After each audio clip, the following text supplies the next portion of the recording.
जम्मू कश्मीर के त्राल में सुरक्षा बलों को कामयाबी, एक आतंकी को किया ढेर, अभी भी 2 से 3 आतंकियों के छिपे होने की आशंका। बालाकोट एयर स्ट्राइक पर बड़ा खुलासा, नेशनल टेक्निकल रिसर्च ऑर्गेनाइजेशन की सर्विलांस का दावा। वायुसेना की कार्रवाई के दौरान जैश कैंप के आसपास एक्टिव थे 280 मोबाइल।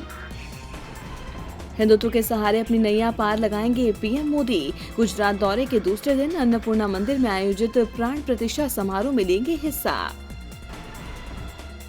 उत्तर प्रदेश में एसपी-बीएसपी गठबंधन में शामिल नहीं होगी कांग्रेस। सूत्रों के मुताबिक एसपी-बीएसपी ने 9 सीटों का दिया था ऑफर, कांग्रेस ने की है 18 सीटों की मांग।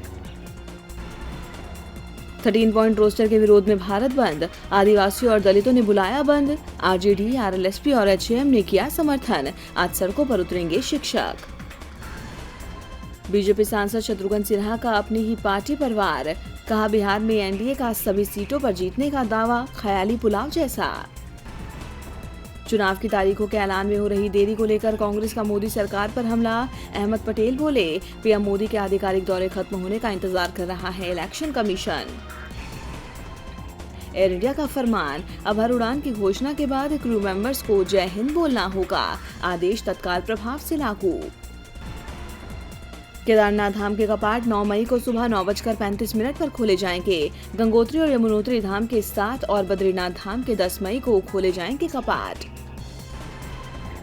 भारत और ऑस्ट्रेलिया के बीच दूसरा वनडे मैच आज, नागपुर में दोनों टीमें होंगी आमने सामने। 5 मैचों की सीरीज में 1-0 से आगे है भारत। अमेरिका ने भारत को दिया बड़ा झटका, भारत से तरजीह व्यापार संधि को किया खत्म, 40,000 करोड़ रुपए का ड्यूटी फ्री इंपोर्ट होगा बंद। यूएनएससी में स्थायी सदस्यता के लिए फिर मिला भारत को फ्रांस का साथ, संयुक्त राष्ट्र में फ्रांस के स्थानीय प्रतिनिधि फ्रांसवा डेल्ट्रे का बयान, कहा परिषद का विस्तार इसके सुधार की दिशा का पहला महत्वपूर्ण हिस्सा है। चीन ने अपने रक्षा बजट में किया 175 अरब डॉलर का व्यय, भारी भरकम रक्षा बजट का किया बचाव, कहा नहीं है किसी के लिए सैन्य खतरा। भारत से जारी तनाव के बीच पाकिस्तानी एयरफोर्स ने अपने अफसरों से कहा चुनौतियां अभी खत्म नहीं हुई हैं, तैयार रहें।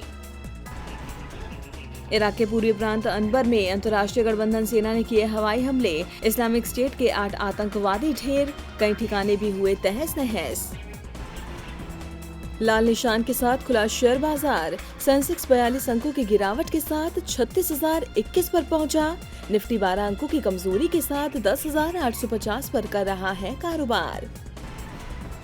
कमजोरी के साथ हुई रुपए की शुरुआत, रुपया 3 पैसे टूटकर 70 रुपए 94 के स्तर पर खुला। शुक्रवार को 18 पैसे टूटकर 70 रुपए 91 के स्तर पर हुआ था बंद। टेस्ला 14 मार्च को लॉन्च करेगी electric car SUV model Y, Tesla के सीईओ एलन मस्क ने दी जानकारी।